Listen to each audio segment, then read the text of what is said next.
जय श्री राम, जय बजरंगबली। आज मैं आप लोगों के बीच में रामचरितमानस का एक बड़ा ही अद्भुत प्रसंग लेकर के उपस्थित हुआ हूँ। इस प्रसंग में भगवान स्वयं बता रहे हैं कि किस प्रकार से भगवान को प्राप्त किया जा सकता है। भगवान स्वयं को प्राप्त करने का मार्ग स्वयं ही बता रहे हैं कि किस प्रकार का व्यक्ति उन्हें प्राप्त हो सकता है। यह बड़ा ही अद्भुत प्रसंग है और आप लोगों से निवेदन है कि कृपया इस वीडियो को अंत तक जरूर देखिएगा। यह प्रसंग है कि भगवान सेना सहित समुद्र के किनारे पहुंच गए हैं। माता सीता लंका में हैं और समुद्र पर कैसे पार किया जाए इसी चीज के ऊपर विचार विमर्श हो रहा है।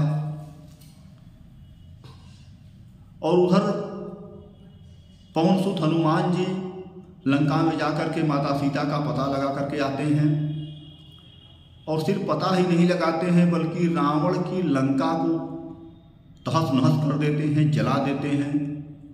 रावण के पुत्र का वध कर देते हैं। रावण की बहुत सी सेनाओं का संहार करके बहुत बड़ी क्षति करके वो लंका से आए हैं। और उसके बाद रावण अपने यहाँ अपने दरबार में सबको बुलाता है और कहता है कि मतलब आप लोग अपनी राय दीजिए कि इस समय क्या किया जाए। तो तमाम तरह के लोग तमाम प्रकार की राय दे रहे हैं और उसमें ज़्यादातर लोग रावण को वह राय दे रहे हैं जो रावण को अच्छा लगता है। और रावण को अच्छा क्या लग रहा है कि रावण को के अंदर रावण क्या है, रावण अहंकार का प्रतीक है। तो रावण के अंदर मद है। तो वह लोग कह रहे हैं कि अरे इसमें कौन सी बड़ी बात है, क्या डरने जैसी चीज है। अरे जित ही सुरासुर तब श्रम नाही, नर बानर के लेखे माही। अरे जब देवता आपके सामने नहीं टिक पाए, बड़े बड़े सूरवीर आपने उनको धूल धूसित कर दिया, तो ये बंदर और आदमी किस श्रेणी में हैं। और ऐसे ऐसे बंदरों को तो लंका में ऐसे ऐसे राक्षस हैं जो सैकड़ों हजारों की संख्या में एक ही बार में खा जाएंगे। तो इसमें महाराज कौन सी बड़ी चीज है, बस पल भर में हम लोग जो है पूरे राम की सेना सहित संहार कर दिया जाएगा। तमाम लोग बड़ी बड़ी बातें हो रही हैं। तो रावण का अनुज, रावण के छोटे भाई विभीषण जी हैं। तो जब ये सारी बातें हो रही थी तो विभीषण जी क्या है, विभीषण जी भगवान के भक्त हैं और वह जान रहे हैं कि राम कोई सामान्य नर नहीं है। राम स्वयं ईश्वर के अवतार हैं और राम से विरोध करके कोई भी जीत नहीं सकता है।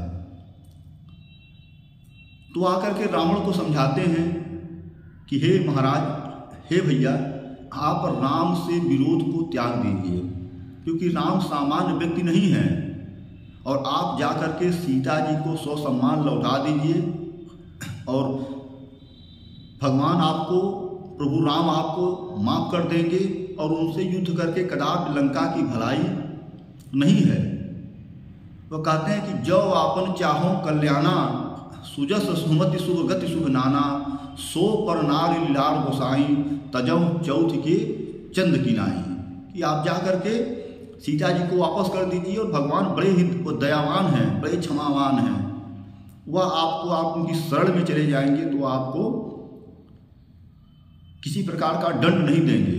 और जब विभीषण जी ऐसा कहते हैं तो रावण क्रोध से आग बबूला हो जाता है और कहता है कि अरे तू हमारे राज्य में, हमारे नगर में है और तुम हमारे विपरीत बात कर रहा है। तुझे मेरे बल और पौरुष का अंदाज नहीं है। अरे मैं रावण हूँ, मैं वह रावण हूँ जिसके चलने मात्र से या चला दशानन डोलत यमनी, या धरती कांपने लगती है। सारे देवता जिसके मेरे एक आवाज पर, एक इशारे पर खड़े रहते हैं।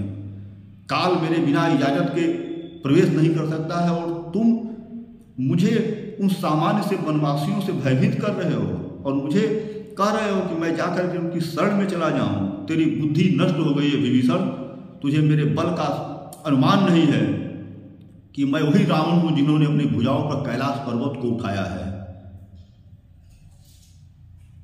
रावण सारी बात कह लेता है, लेकिन विभीषण जी कहते हैं कि यह सब ठीक है भैया, आप बहुत बलशाली हैं, आपके समान कोई योद्धा नहीं है, आपने तमाम देवताओं को जीत लिया, लेकिन राम सामान्य नर नहीं, वह स्वयं नारायण है, और यह सीता सामान्य नारी नहीं है।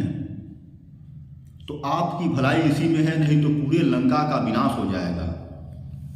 और जब इस तरह से विभीषण जी कहते हैं तो रावण मारे क्रोध के उठता है और विभीषण जी के ऊपर लात से प्रहार कर देता है।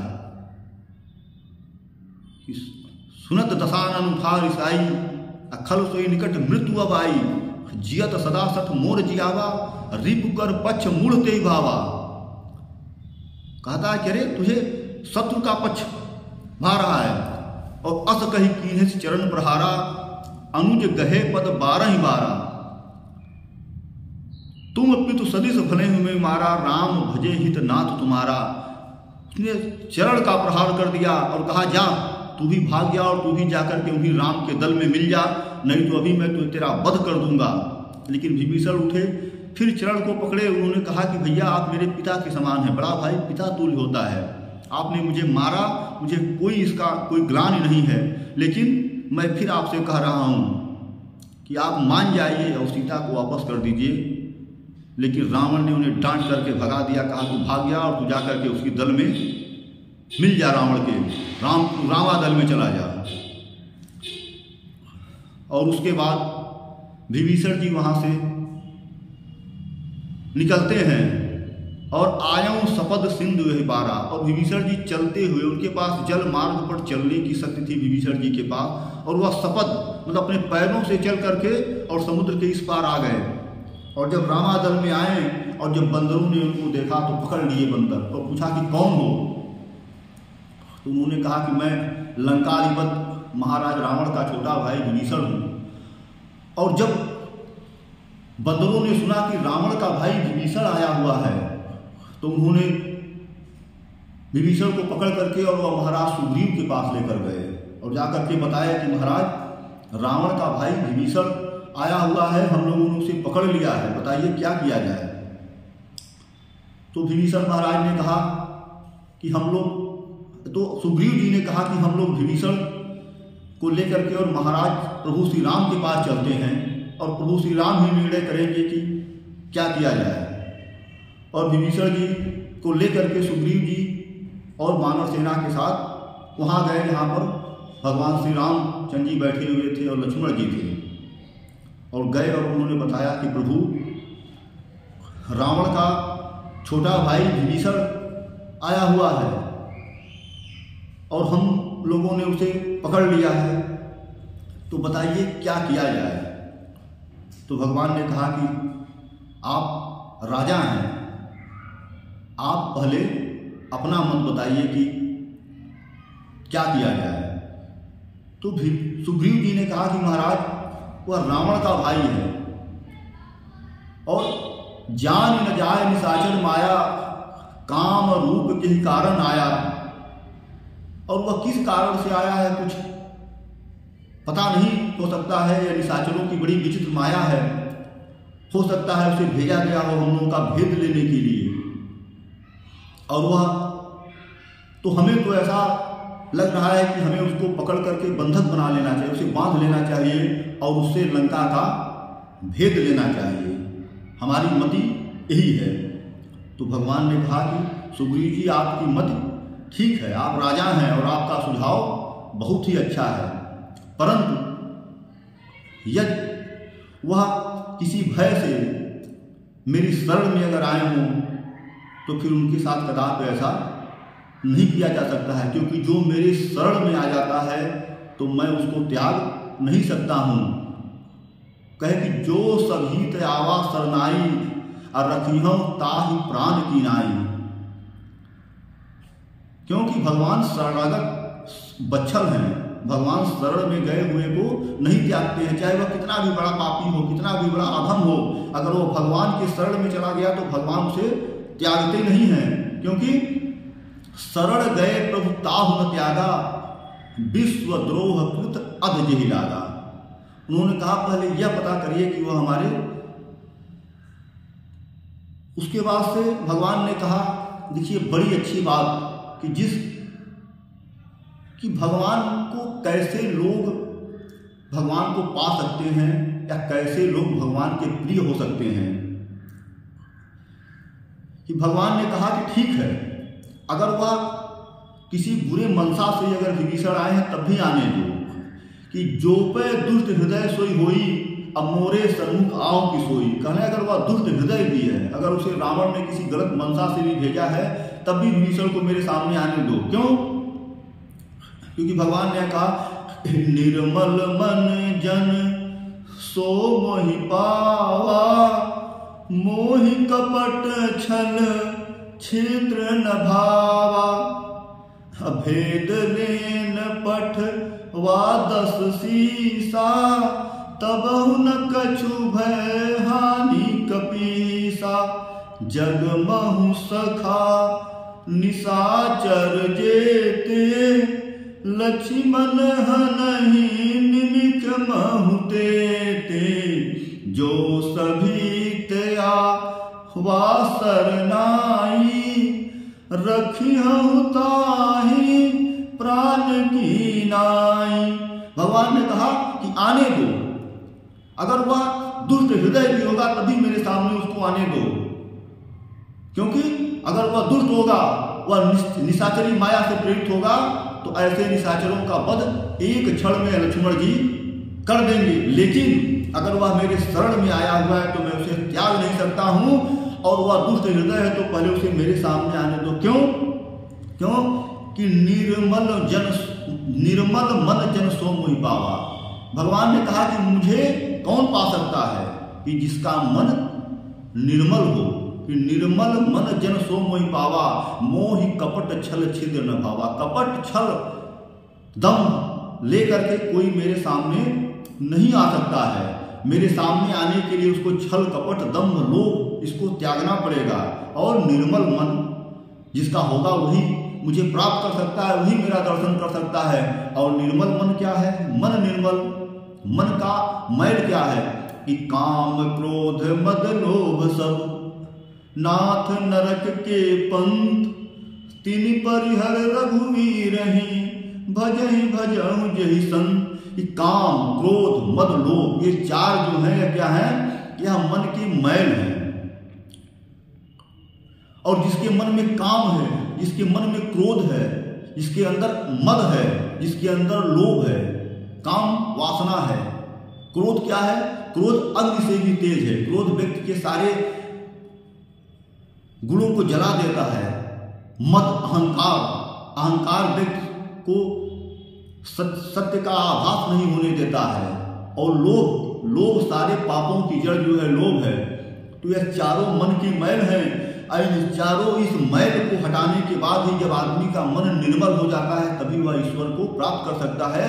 तो भगवान कहते हैं कि निर्मल मन जन सो मोहि पावा, मोहि कपट छल छिद्र न भावा।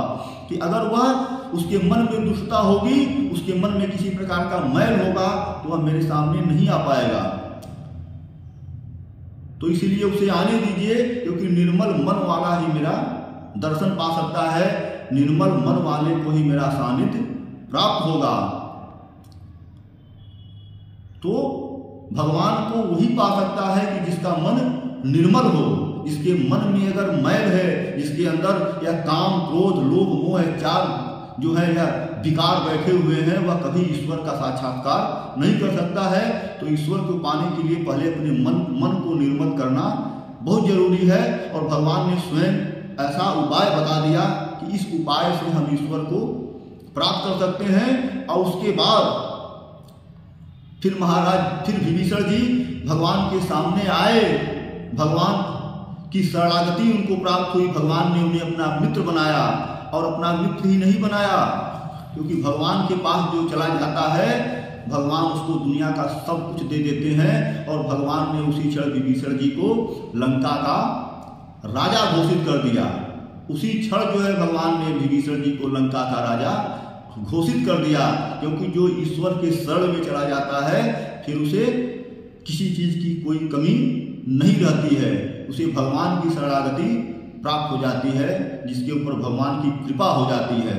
इसीलिए अगर भगवान की कृपा पाना है तो हमें अपने मन को निर्मल करना पड़ेगा और ये चार मन के जो मैल हैं इन मैल को धोना पड़ेगा। तो जिस प्रकार विभीषण जी महाराज को भगवान राम की कृपा प्राप्त हो गई, उसी तरह से हम लोगों को भी अगर हम अपना मन निर्मल कर लेंगे, काम क्रोध मद लोभ को खत्म कर देंगे, तो हमें भी भगवान की शरणागति प्राप्त हो जाएगी, भगवान की कृपा हमारे ऊपर भी हो जाएगी। जय श्री राम, जय बजरंगबली।